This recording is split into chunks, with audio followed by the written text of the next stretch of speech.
ये इमारतें बहुत ही पुरानी है और इसमें लगान वसूली का काम होता था। बवाना गांव का पूरा इतिहास समाहित है। बवाना स्थित जेल ब्रिटिश काल की इमारत है जो राजस्व जमा करने के लिए इसका एक केंद्र हुआ करती थी। बवाना जेल के अधिकार क्षेत्र में अलीपुर, कंझावला और बवाना के कुछ गांव शामिल थे। नमस्कार, मैं हूं हिमांशु और इस वक्त आप देख रहे हैं झलको दिल्ली। झलको दिल्ली पर आज आपको बवाना की एक इमारत दिखाएंगे। ये देखिए, ये बहुत ही ऐतिहासिक इमारत है जो इस वक्त आप स्क्रीन पर देख पा रहे हैं।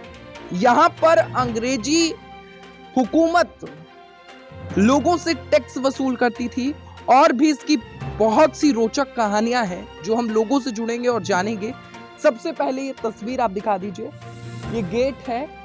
इस गेट को पुराने अंदाज में, जिस तरीके से पुराने जमाने के गेट हुआ करते थे उस तरीके से इसको बनाया गया है। उसी तरीके की दीवारें हैं जैसे आप पुराने महलों में देखते हैं, जयपुर के, जैसलमेर के, उसी तरीके की ये पूरी इमारत है। ऊपर तक आप देखेंगे तो एकदम सुंदर इस पूरी इमारत को बनाया गया है।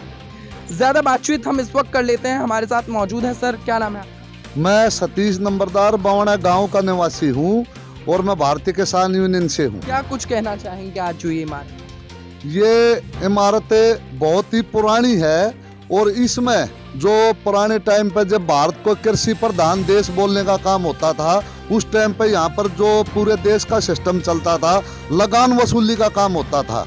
और ये इमारतें एक नंबरदार, जमींदार, जेलदार, कुछ भी कह लो आप, उस टाइम पे अपना लगान जमा करवाने के गए थे। और जो दूसरी जगह के नंबरदार आए हुए थे, वहाँ का जो जेलदार था मरौली में, उसने एक बोली मारी थी, अग भाई ऐसे ही आप नंबरदार जमींदार हो और तो आप अपने गांव में क्यों नहीं बनवा लेते। तो उस जमींदार ने वहाँ से वापस आके और अपनी ये लगान वसूली की तहसील बनवाने का काम किया था। उस टाइम पे खरखोदा, सोनीपत और ये रोहतक के अंडर ये गांव आते थे। पूरा ये पंजाब में आता था ये गांव भी, जब पंजाब प्रांत होने का काम होता था। और उस टाइम पे इसका निर्माण हुआ था। और इसमें बवाना गांव का पूरा इतिहास समाहित है, क्योंकि यहाँ से जो लड़ाई का टाइम था, इसमें 81 के करीब गांव से लोग गए थे लड़ाई में, देश की आज़ादी में, जो उन्होंने अपनी शहादत देने का काम किया और वे आज तक लौट के वापस नहीं आए। देखिए, अब ये स्मारक के रूप में बन गया है। अगर आप इसके अंदर एंट्री करते हैं तो सबसे ऊपर आपको एक बड़ा सा संगमरमर का पत्थर दिखाई देता है अंग्रेजी में। उसके ऊपर काफ़ी सारी चीज़ें इसके बारे में लिखी गई है, वो भी हम हिंदी में अनुवाद करके हम आपको बताएंगे। तो आइए, इसके बाद जब हम जाते हैं तो इधर एक बोर्ड लगा हुआ है। उस बोर्ड पर क्या कुछ लिखा हुआ है, दिल्ली गवर्नमेंट का ये बोर्ड है, इसको हम पढ़ेंगे और क्या कुछ तमाम जानकारियां हैं वो हम इस वक्त आप लोगों को बताते हैं। बवाना स्थित जेल ब्रिटिश काल की इमारत है जो राजस्व जमा करने के लिए इसका एक केंद्र हुआ करती थी। जेलदारी प्रथा को 1880 में भू राजस्व जमा करने के लिए लागू किया गया था। जेलदारी प्रथा में भू राजस्व का 1% जेल के लिए भी वसूला या लिया जाता था।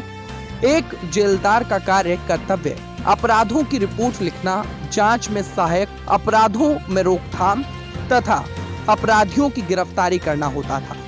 जब दिल्ली पंजाब पुलिस के नियंत्रण में होती थी, बवाना जेल उन पर 4 जेलों में से एक थी जो उस समय दिल्ली में होती थी।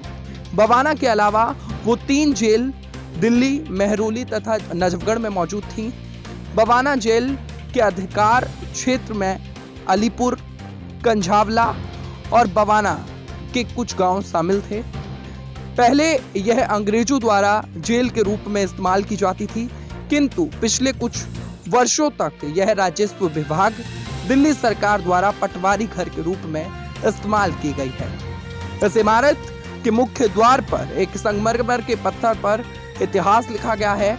इस इमारत का एक इतिहास ये भी है कि अगर आप वो सफेद संगमरमर का जो ये पत्थर है, इसे अगर आप देखते हैं तो इस पर अगर हम इसको हिंदी में अनुवाद करें तो इसमें यह था कि इस जेल से लगभग 231 जो लोग थे वो वर्ल्ड वॉर में गए थे, जो 1914 से 1919 तक हुआ था, और तकरीबन 81 लोगों ने उस वर्ल्ड वॉर में अपनी जान दे दी थी। तो कहीं ना कहीं ये इमारत अपने आप उस इतिहास को समेटे हुई है।